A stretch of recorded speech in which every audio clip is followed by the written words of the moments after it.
crime, a story that started with an escape from justice in North Carolina and ended with murder on the tropical islands off the coast of Central America.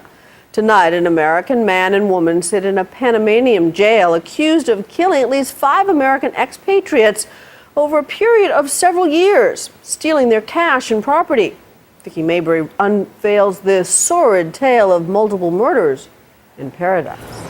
Bill and Vicki Mabry from Nightline, from New York. How are you? I'm okay. Did you kill those 5 people? Not really at liberty to talk about my case. This is the man Panamanian police say has confessed to 5 murders, killing his neighbors and friends to get their property and their cash. Everybody knew he was crazy, but nobody thought he was a killer. Sandy Hodge moved to Bocas del Toro 5 years ago to get away from the States and live in peace by the sea. Where did he kill her? Right there. Right over here? Yes. She never expected what happened here. This island chain off the coast of Panama is where you come to escape from the rat race or the law. Most say it's paradise. But that all changed when a couple called Bill and Jane Cortez arrived a few years ago. I mean, he was loud and big and wild, but mostly everybody just kind of ignored him. He was known here as Wild Bill Cortez. They're breeding us out, they're taxing us to death, they're removing our jobs. But it turns out he was really William Dathan Hulbert, a white supremacist from North Carolina. Our culture, we feel, is the pinnacle of achievement in Western society and has been destroyed for the last 100 years or so after the Civil War. Bring it behind you. Stop right now! He was wanted in the U.S. for various crimes, including alleged real estate schemes.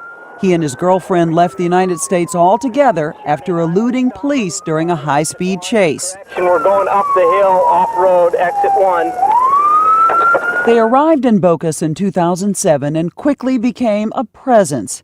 He was known for his guns, his parties, and his trademark symbol, the skull and crossbones. Then, Americans began to disappear. First, there was Michael Brown, his wife, and teenage son. Cortez moved into their house. In 2009, Bo Eisler, a former gallery owner from New Mexico, seemed to split town all of a sudden, leaving his property behind, while Bill said he bought it.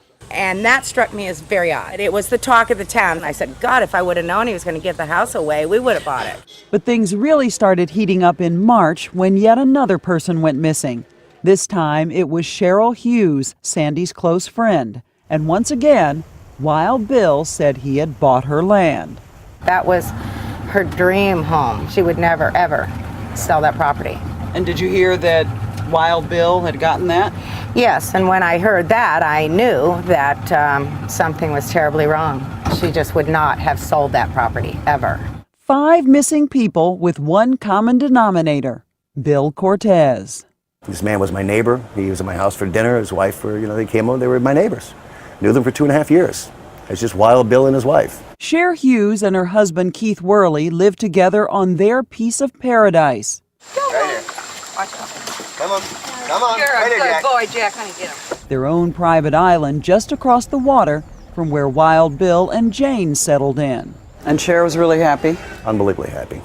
And we both got that little island and we said, yeah, we could die here. This is where we could spend the rest of our days. Keith and Cher's marriage eventually went south and they separated. But even afterwards, they remained in regular contact, texting several times a day, until late March. The last 3 or 4 texts I got were just a little strange. They weren't quite what Cher would say. And she indicated in a text that she had met someone and she was leaving. Keith says he now knows those messages that didn't sound like Cher weren't.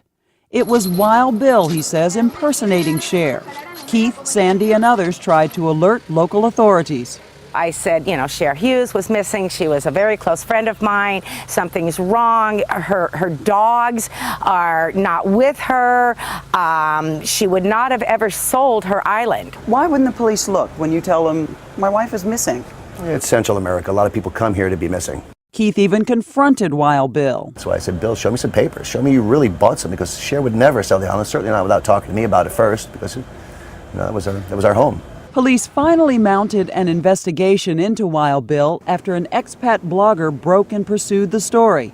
and Cher's concerned relatives, including Keith, flew to the mainland to meet with police. So I finally went to Panama City with her aunt and her sister, and I said, I know he has an automatic weapon, he has an AK-47 on the property.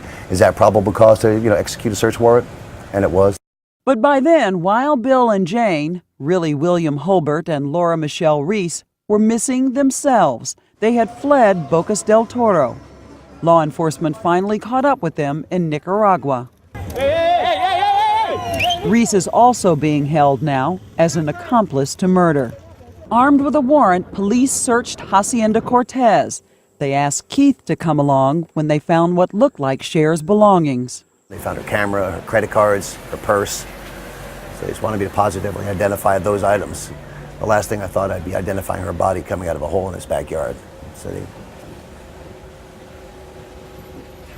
Oh my God. yeah, horrific. 5 bodies turned up.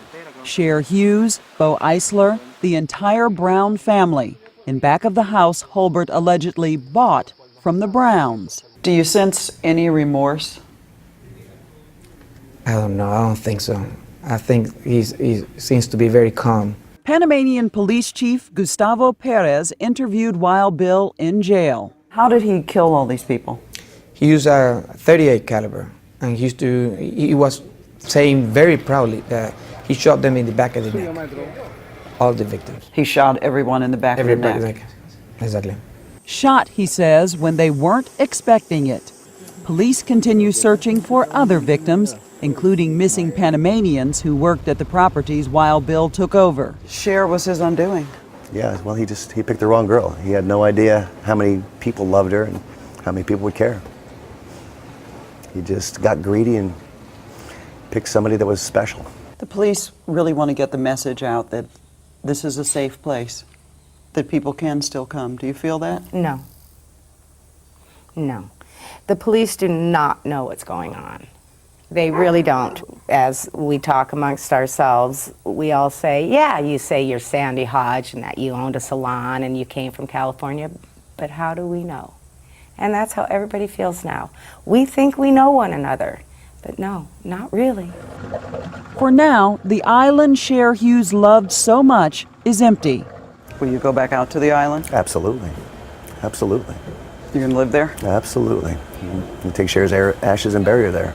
This is Vicki Mabry for Nightline in Bocas del Toro, Panama.